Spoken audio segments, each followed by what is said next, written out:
Hi friends, welcome to my channel. ఈ Deepavali episode అంటే మనకి తెలిసిందే కదా. మామూలుగా ఉండే సండే ఫండే టాస్క్లతో పాటు డ్యాన్స్ పర్ఫార్మెన్సులు, వాటిలో మాట్లాడడానికి ఏముంటుంది చెప్పండి. కావస్తే మనకి మెయిన్గా ఏంటంటే సాకేత్ ప్యారడీ, హైపరాది పంచులతో మనకి వాళ్ళకి ఇచ్చిన ఇన్పుట్స్ గురించి అయితే మనం మాట్లాడదాం. లైక్ చేసి సబ్స్క్రైబ్ చేయండి. ఆయన సాకేతు ఇచ్చిన ప్యారడీ సాంగ్స్లో ఇన్పుట్స్ మనకేంటంటే అది లైట్గా తీసుకున్నాం, కానీ అది ఎందువల్ల అంటే ఈ వైల్డ్ కార్డ్స్ వచ్చి వాళ్ళకి ఇన్పుట్స్ ఎలా ఉంది గేమ్, ఎవరెవరి గేమ్ ఎలా ఉందనేది ముందు చెప్పేయడం వల్ల అంతా తెలిసిందే అన్నట్టు ఈయన సాంగ్ ఉండబట్టి అలా అనిపిస్తుంది. అదే ఏం తెలియకపోతే ఆయనది ఉంటుంది కదా, అప్పుడు నిజమేనా నా గేమ్ ఎలా ఉందా అని చెప్పి ఉంటుంది కదా, అది నాకు అనిపించింది అనమాట. ఆయన ఫస్ట్ మన అత్తారింటికి దారేది పవర్ స్టార్ పవన్ కళ్యాణ్ గారి సాంగ్తో మొదలుపెట్టాడు. బొంగరాలంటి కళ్ళు తిప్పింది బొంగర ఆ పాట ఉంది కదా, తనూజ గురించి చెప్పాడు ఆయన. ఇమ్మాన్యుయల్ని తిప్పుకుంటుంది, భరణి గారిని నాన్న అంటుంది, దివ్య వచ్చి మాట్లాడుతుంటే కుళ్ళుకుంటుంది, అమ్మో భరణి గారి బొమ్మ అని ఆయన ఫస్ట్ పాడాడు.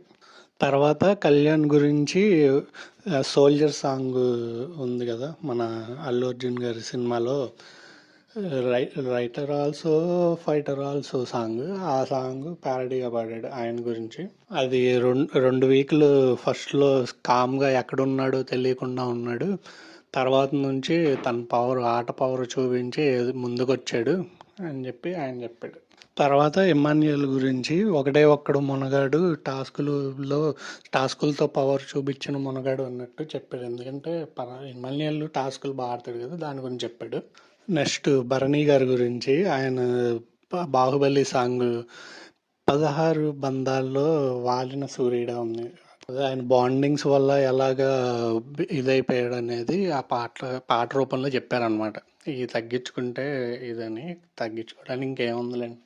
తర్వాత రీతు అండ్ డిమాండ్ గురించి ఓ రెండు ప్రేమ మేఘాలు ఇలా సాంగ్ ఉంది కదా, ఆ సాంగ్లో మనం మాట్లాడుకున్నట్టే ఎటువైపుకు వెళుతుంది చూసుకోండి, ఒకవేళ ఇండివిజువల్గా ఆడితే బాగుంటుందని ఎవరు వచ్చినా అదే చెప్తారు. మనం కూడా నిన్న రివ్యూలో అదే చెప్పాం.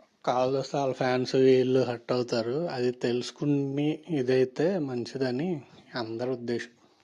తర్వాత సంజనా గారి గురించి అదే ఎగ్స్ ఈజ్ గాన్ అని, love is gone eggs is gone అని పాడారు కదా. ఆ గేమ్ గురించి చెప్పేదేముంది, డల్ అయిపోయింది అబ్బా. ఇంకా ఇలాగే ఆడితే నాకు తెలిసి ఫ్యామిలీ వీక్ దాకా ఉంచుతారు కొంచెం ఆ ప్రోమోలతో లేపడానికి. తర్వాత ఈవిడ ఈజ్ గాన్ కావాల్సి వస్తే అప్పుడు దాకా ఉంచడానికి కూడా ఎలా ఉంచుతారు అనేది కూడా నేను చెప్తాను మీరు. తర్వాత రాము గురించి పరేషాన్ మనోడు ఎప్పుడు పరేషాన్లో ఉంటాడు కాబట్టి ఆ సాంగ్ పాడాడు.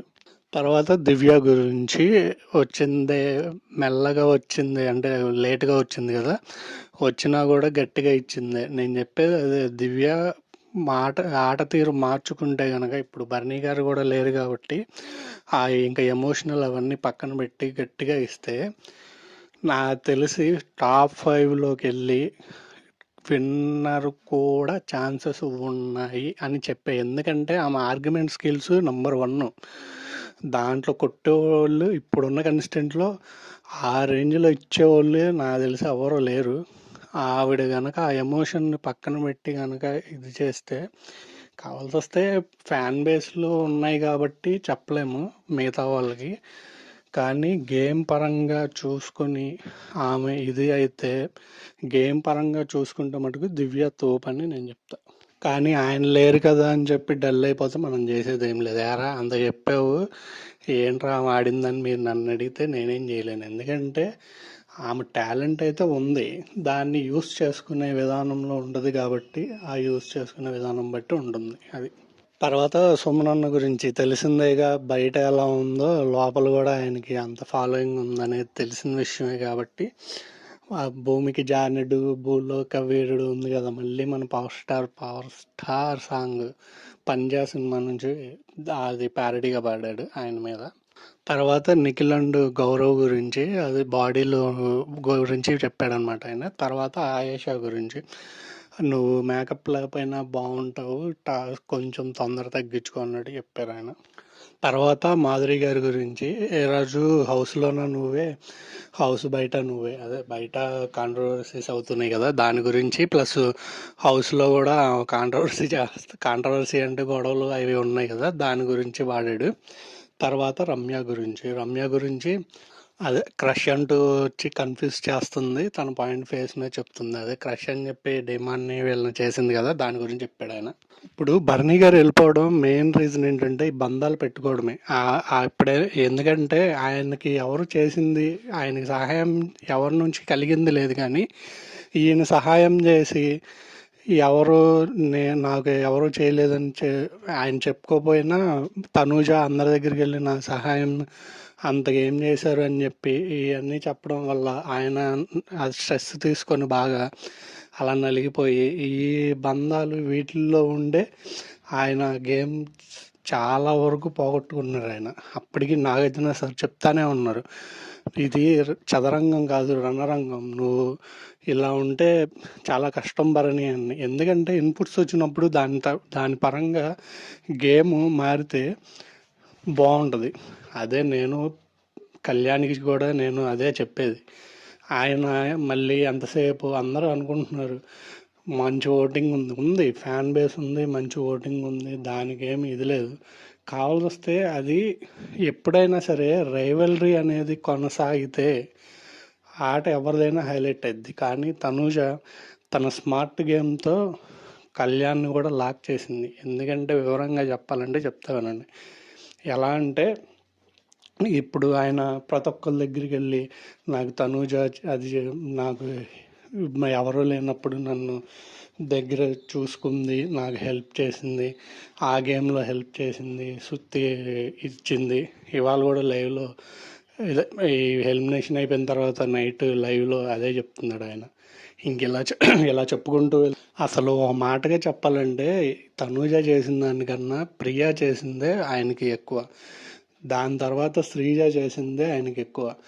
కానీ అవన్నీ వదిలేసి తనూజ చేసింది. ఎందుకంటే ఇప్పుడు ఈయన తనూజ ఇద్దరూ ఒకటే, ఎవరు ఒకరు సపోర్ట్ తీసుకుందే వీళ్ళు ఉండలేనట్టు కనబడుతుంది ప్రస్తుతానికి సిచ్యువేషన్. అయితే తర్వాత ఎలా మారిద్ది అనేది మనకి ఆట తీరు మారితే ఎవరిది వాళ్ళది గేమ్ ఎలివేట్ అయ్యిద్ది. ఇప్పుడు ఆయన అలాగే నేను చేశాను అని చెప్పుకొని ఆయన గేమ్ చెడగొట్టుకొని ఇప్పుడు ఎలిమినేట్ అయ్యి బయటికి వెళ్ళాడు ఒక ఆయన. ఇప్పుడు ఈయన కూడా నాకు చేసింది నేను ఆమెకి సహాయపడాలి, నాకు చేసింది నేను సహాయపడాలంటే ఈయన కూడా బయటకు వచ్చేస్తాడని చెప్పను, కానీ విన్నర్ కప్పు కొట్టాలి అంటే కష్టం. ఇలా ఉంటే అక్కడ తనూజ అతన్ని అలా లాక్ చేసేస్తుంది. ఆవిడ చెప్తుంది అవ్వని, ఆవిడ చెప్పిన 1-2 సార్లు ఈయన వచ్చిన వాళ్ళకల్లా ఏదో పిలిచి వాళ్ళు ఎక్కడ ఇది చేస్తారా అని ఈయన వచ్చిన వాళ్ళకల్లా పిలిచి చెప్తున్నాడు. అక్కడ ఈయన గేమ్ చాలా వరకు డల్. అదే ఎవరు హైపరాది అన్న చెప్పిన, మన సాకేత్ ప్యారడీలో చెప్పిన, నాగార్జున సార్ చెప్పిన అదే, నువ్వు కూడా అలా మాకు నీ ఆట నువ్వు చూసుకో, ఇవన్నీ పెట్టుకుంటే ముందుకి వెళ్ళలేవు అని చెప్తున్నారు. అది వింటే బాగుంటుంది. ప్రస్తుతానికైతే మనకు తెలిసిన సినారియో ఎలా ఉందంటే తనూజాకే గేమ్ మొత్తం చేతిలోనే ఉంది తనూజాకి.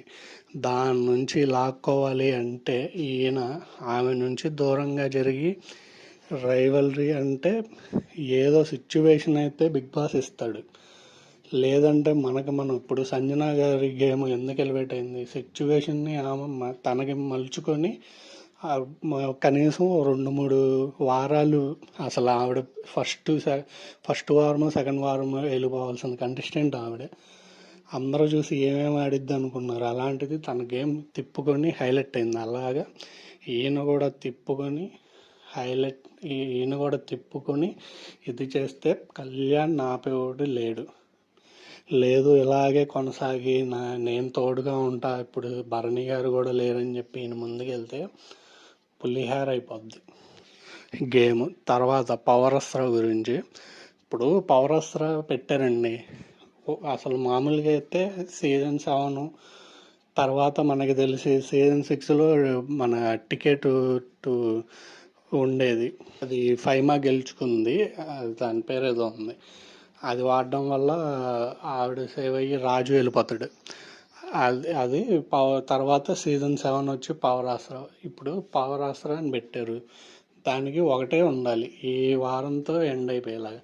పోనీ సరే, ఇంకో ఆప్షన్ ఇచ్చారు, ఏది కొన్ని వారాలు అని తర్వాత ఉపయోగించుకోవాలి అంటే. అది దాంతో ఎండ్ చేస్తే వెరీ గుడ్. అది కాకుండా ఇంకా ఎక్కువ వారాలంటే, అంటే మీరు ఇక్కడ బిగ్ బాస్ టీం మనకి చెప్పేది ఏంటంటే, బాబు దీనివల్ల ఇమ్మాన్యుయల్ వెళ్తాడు, ఆవిడ లేదా ఆమెతో బాండింగ్ పెట్టుకున్న మమ్మీ అని బాండింగ్ పెట్టుకున్న సంజనాన్ని తీసుకెళ్తాము అని చెప్పి క్లారిటీగా చెప్తున్నారు. అది ఈ విషయం అయితే ఎవరో చెప్పరు, మనమే చెప్పాం. కానీ మనం చెప్పేది ఎవరు వింటారు, వినరు.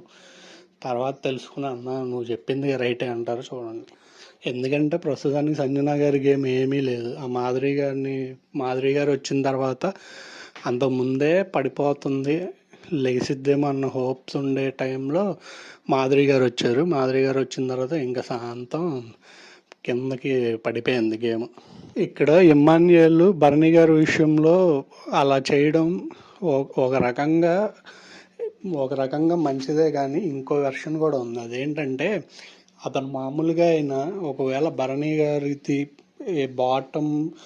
బాటంలో ఉన్నారు కదా ఇద్దరు, మన రాము అండ్ భరణి గారు.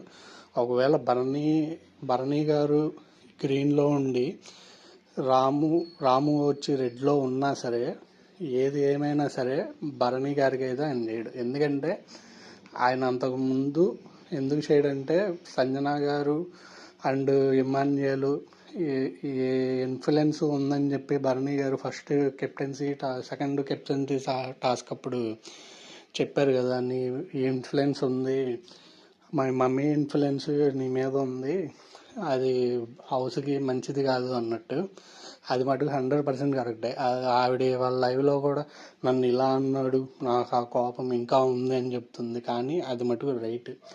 ఆ ఇన్ఫ్లుయెన్స్ ఉండబట్టి అతనికి ఆ పాయింట్ రాదు ఆయన్ని సేవ్ చేయాలన్నది. తర్వాత ఇంకోటి వచ్చేసరికి, నాన్న అని మీరు అలా అనమాకండి అని చెప్పి ఆయన కొంచెం గట్టిగా మందలించాడు. అది కొంచెం బాగా హర్ట్ అయింది అతనికి. ఆయన క్లారిటీగా చెప్తాడబ్బా ఇమ్మాన్యుయల్, మనం చూసాం కదా. నన్ను వచ్చి అడుగుతున్నాడు, ఏదన్నా క్లిష్ట పరిస్థితుల్లో ఉంటే నా కోసం ఏమైనా సహాయం చేయగలవా అని నన్ను అడుగుతున్నాడు. అంటే పవరాస్త్ర అంటే అక్కడ సంజన, అరే నువ్వు జాగ్రత్తగా చూసుకోరా, అవన్నీ ట్రాప్లో పడొద్దు అన్నట్టు ఆవిడ చెప్పుద్ది.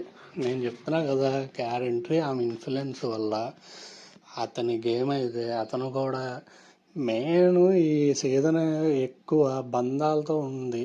ఎవరి కాళ్ళు వచ్చి ఇండివిజువల్గా ఆడితే టఫ్గా ఉంటుంది. మనం చూడడానికి కూడా, మనం అనాలిసిస్ చేసుకోవడానికైనా చూడడానికైనా బాగుంటుంది.